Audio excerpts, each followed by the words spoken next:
warahmatullahi wabarakatuh. Waalaikumsalam warahmatullahi Selamat wabarakatuh. siang semuanya.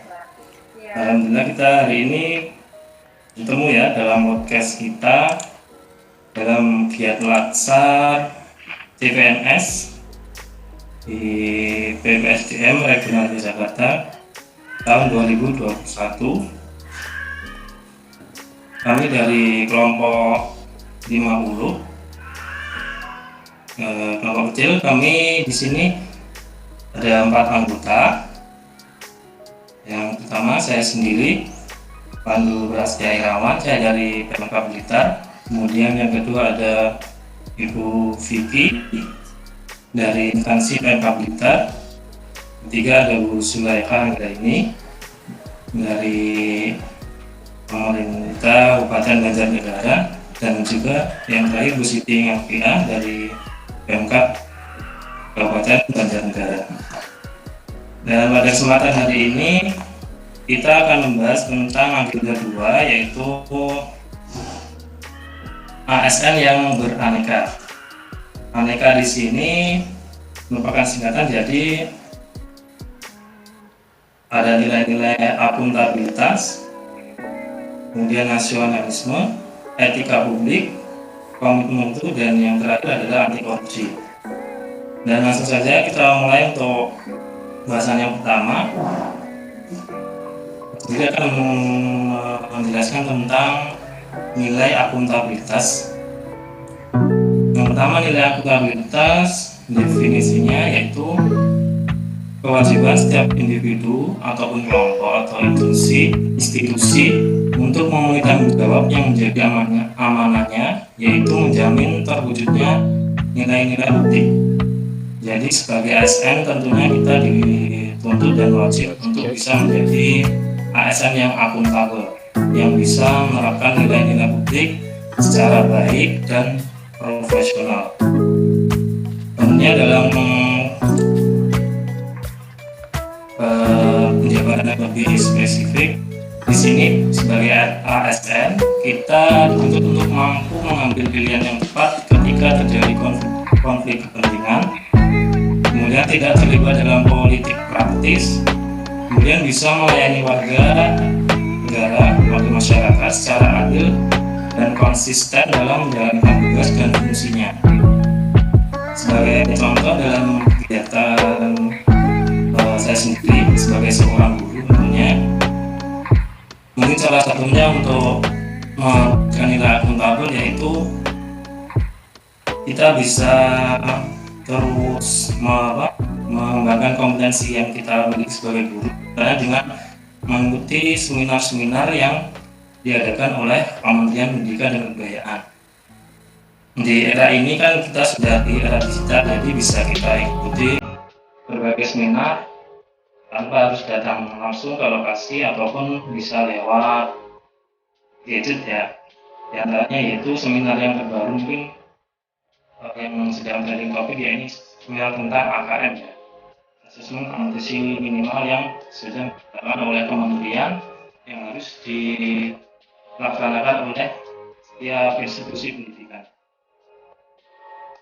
Yaitu mungkin salah satu contohnya untuk kita mewujudkan nilai yang harus dimiliki oleh seorang ASN. Kemudian untuk nilai yang kedua yaitu nasionalisme akan dijelaskan oleh Ibu Siti Ngafia. Silakan.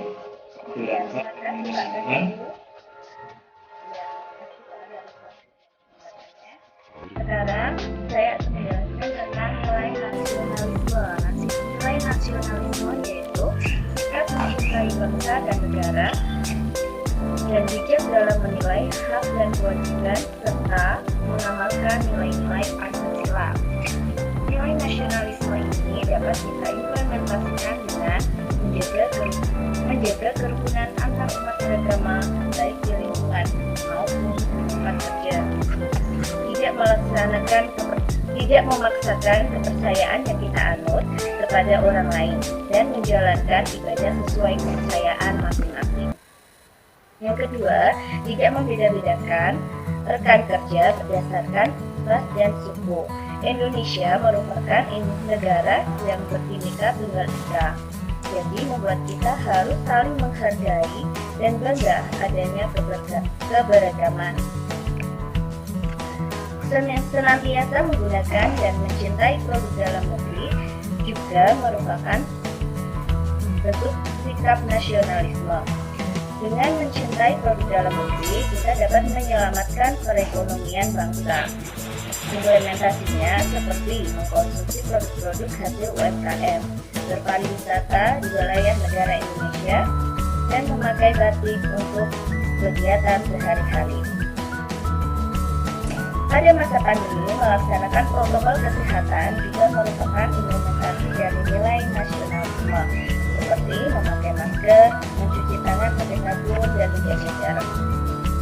Menjaga kesehatan diri dan berolahraga secara rutin merupakan cara kita mencintai bangsa agar bangsa dan negara kita cepat bebas dari pandemi. Berikut pemaparan saya, Pak Pandu. Ya, terima kasih Bu Siti Ngapea. Ya. Kemudian selanjutnya untuk nilai etika publik akan dijelaskan oleh Bu Sulaika. Silakan Bu Sulaika. Ya, terima kasih Pak Pandu atas kesempatannya. Etika publik merupakan refleksi tentang standar atau norma yang menentukan baik atau buruk, benar atau salahnya perilaku, tindakan, dan keputusan untuk mengarahkan berjalannya tujuan publik dalam rangka menjalankan tanggung jawab pelayanan publik. Dalam etika publik itu kita harus menciptakan lingkungan kerja yang non-diskriminatif, ya, jadi tidak membeda-bedakan antara siapa yang kaya, siapa yang miskin, anak pejabat atau bukan, atau orang biasa atau orang yang luar biasa. Kemudian mempertanggungjawabkan tindakan dan kinerjanya kepada publik. Itu bagian dari birokrasi pemerintahan. Kemudian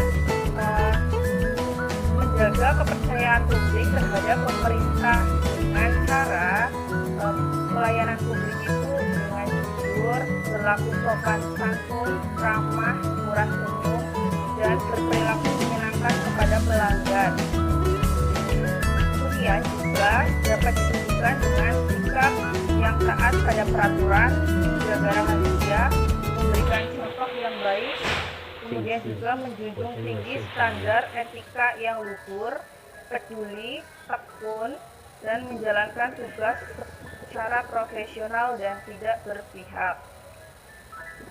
Selain itu, etika publik juga harus pelayanan, ya, jadinya kita sebagai pelayan publik juga harus berpenampilan yang serasi karena untuk pemberian semangat itu. Jadi pelayanan pelanggan dengan penampilan serasi, misalnya tidak mencolok dalam berpakaian. Terima kasih Bapak Pandu, cukup sekian dari etika publik. Ya, terima kasih Bu Sulaika untuk penjelasannya tentang etika publik. Kemudian selanjutnya nilai tentang anti korupsi yang akan lebih dulu dijelaskan oleh Ibu Fitri Nurfaza. Silakan Bu Fitri. Iya, terima kasih Pak Pandu atas waktu yang telah diluangkan untuk saya. Kali ini akan memaparkan nilai anti korupsi, ya. Nah, nilai anti korupsi ini sudah bukan lagi pembahasan yang jarang kita temui di telinga kita. Bahkan hampir kita semua pasti sudah paham apa itu anti korupsi. Nah, anti korupsi itu merupakan suatu sikap ataupun perilaku untuk tidak mendukung adanya upaya untuk merugikan keuangan negara dan perekonomian negara. Dengan kata lain, anti korupsi itu merupakan sikap yang menentang terhadap adanya korupsi. Nah, ternyata korupsi itu tidak hanya kita mencuri atau mengambil sebagian anggaran yang telah dianggarkan oleh negara. Namun korupsi sendiri itu ternyata kalau kita bisa pelajari lebih lanjut itu bentuknya sangat beragam. Misalkan seperti halnya ketika kita mendapatkan hadiah atau menerima barang dalam bentuk apapun dari orang lain atas jabatan kita, nah itu pun juga termasuk dalam kategori korupsi. Nah, kemudian menerima hadiah atau benda dalam ucapan, mungkin tanda kutipnya terima kasih, ucapan terima kasih karena telah membantu ataukah telah bekerja sama. Nah, itu pun juga termasuk tindak korupsi. Nah, jadi bentuknya cukup banyak. Tidak hanya kita mengambil dana atau bagian dari negara, tapi ketika kita menerima suatu benda atau pemberian dari orang lain karena jabatan ataupun karena pekerjaan kita, nah itu juga termasuk dalam korupsi. Nah, bagaimana cara atau sebaiknya kita agar terhindar atau bersikap dalam kedudukan ataupun pekerjaan kita agar kita terhindar dari korupsi ini? Yang pertama adalah kejujuran. Nah, kejujuran itu kan berasal dari kata jujur yang mana dapat didefinisikan sebagai sebuah tindakan maupun ucapan yang lurus, tidak berbohong dan tidak curang. Jadi jujur ini adalah salah satu modal kita untuk terhindar dari korupsi. Kemudian juga yang kedua, kepedulian, ya, adalah mengindahkan, memperhatikan dan menghiraukan. Rasa kepedulian dapat dilakukan terhadap lingkungan sekitar. Bagaimana ketika kita mengambil suatu tindakan atau keputusan, itu kita tidak hanya memikirkan diri kita, tapi kita juga memikirkan impact bagi lingkungan sekitar ataupun bagi orang lain. Selanjutnya, disiplin. Nah, disiplin terhadap ketataan, kepatuhan peraturan yang diberlakukan. Kemudian tanggung jawab terhadap segala sesuatu. Kemudian kerja keras, ya, yang mana kerja keras tersebut didasari dengan adanya kemauan. Di dalam kemauan terkandung ketekatan, ketekunan, daya tahan, daya kerja, pendirian, keberanian. Nah, yang terakhir ada kesederhanaan, yaitu pembiasaan untuk tidak berboros, ya, kebiasaan untuk hidup sederhana dan tidak berboros-boros. Nah, satu hal yang ingin saya ajarkan kepada, mungkin karena saya di sini seorang pendidik, adalah bagaimana mengajarkan anti korupsi kepada peserta didik, yaitu yang pertama melatih kedisiplinan. Misal ketika kita sudah menentukan peraturan yang mana jam 6.45 sekolah harus sudah dimulai, ya, ketika jam 6.45 kegiatan sekolah itu harus benar-benar sudah dimulai. Itu yang pertama. Kemudian seberapapun keterlambatan siswa, itu yang namanya terlambat itu tidak ada toleransi, ya. Kalau kemarin dari diklat atau dari pemateri dari KPK itu, yang namanya telat adalah melebihi batas waktu yang telah ditentukan. Misalnya ditentukan jam 6.45, ketika anak datang jam 6.46, nah itu namanya terlambat, tidak ada kata-kata toleransi. Nah, ini harus benar-benar ditegaskan. Artinya ketika anak itu benar-benar telat, sudah melewati entah itu baru 15 detik, 30 detik, ataupun 1 menit, bahkan mungkin ada yang 15 menit, yang namanya terlambat itu adalah melebihi waktu yang telah ditentukan. Nah seperti itu. Nah itu adalah salah satu praktik yang sederhana yang bisa kita terapkan di sekolah ya. Nah, mengapa korupsi di Indonesia itu semakin merebak ya, semakin meluas? Karena itu tadi adanya toleransi. Kalau kita biasanya web meeting, kita melakukan rapat, kadang pernah mungkin di sini kita mendengar ada kata-kata besok masuk jam 7 ya, kita meeting jam 7. Oke, keterlambatan kita toleransi sampai 15 menit. Nah itu namanya kita memberikan toleransi. Kita memberikan toleransi itu adalah suatu hal yang sebenarnya itu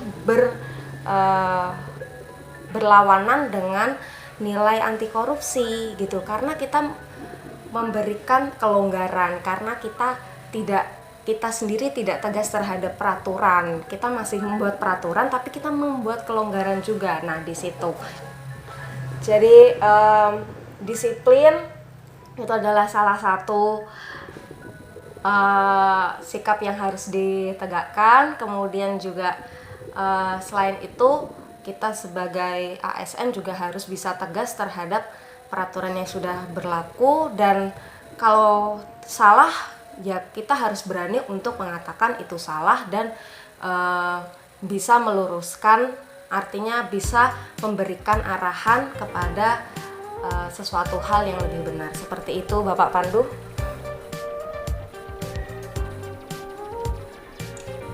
Ya, terima kasih Bu Vivi untuk penjelasannya tentang nilai anti korupsi. Kemudian untuk nilai yang terakhir yang kita bahas kali ini, yaitu tentang nilai komitmen mutu.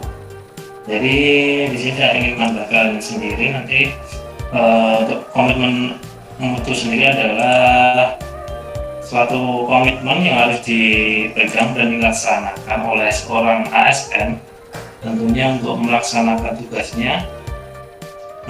Dalam ini melaksanakan tugasnya yang dituntut untuk memberikan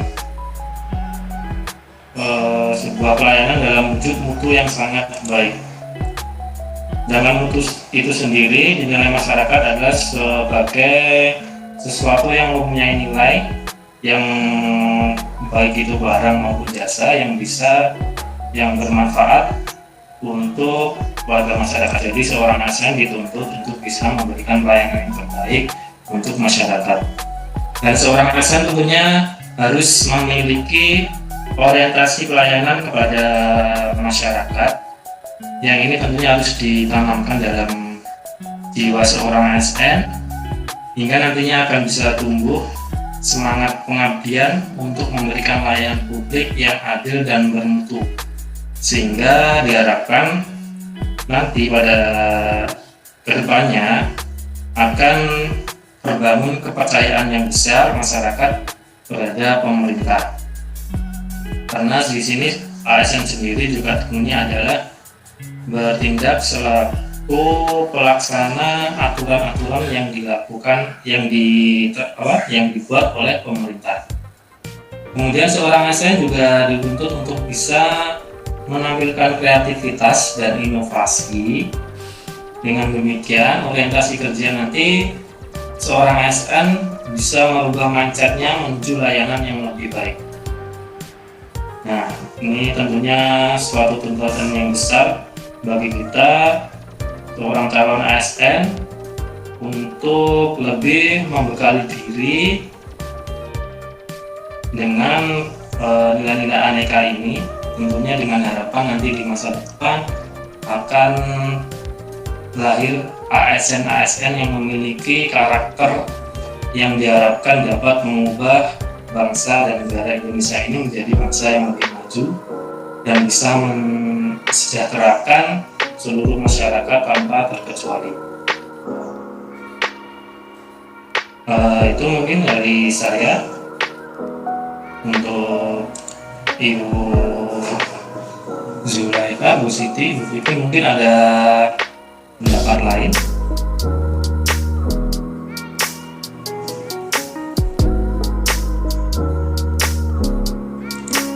Kalau tidak ada,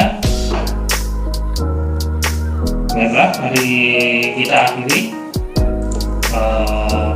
podcast kita hari ini tentang ASN yang beraneka. Dan tentunya dengan adanya podcast ini, kami mengharapkan bisa tersampaikan pesan-pesan dari nilai-nilai aneka yang harus dikuasai oleh seorang ASN, sehingga ke depan saya sendiri pribadi maupun rekan-rekan yang lain yang mengikuti Laksar bisa berhasil dan sukses menjadi seorang ASN yang memiliki karakter aneka yang bisa ikut berpartisipasi dalam pembangunan bangsa. Dan demikian, terima kasih untuk Bu Vicky, Bu Zulaika, dan Bu Siti Ngafea atas waktunya. Mungkin kita nanti bisa bertemu lagi di lain untuk agenda ini. Demikian podcast dari kami. Sekian. Bila ada kurang lebihnya kami mohon maaf. Assalamualaikum warahmatullahi wabarakatuh. Waalaikumsalam warahmatullahi wabarakatuh. Terima kasih Bapak Pandu. Ya, sama-sama.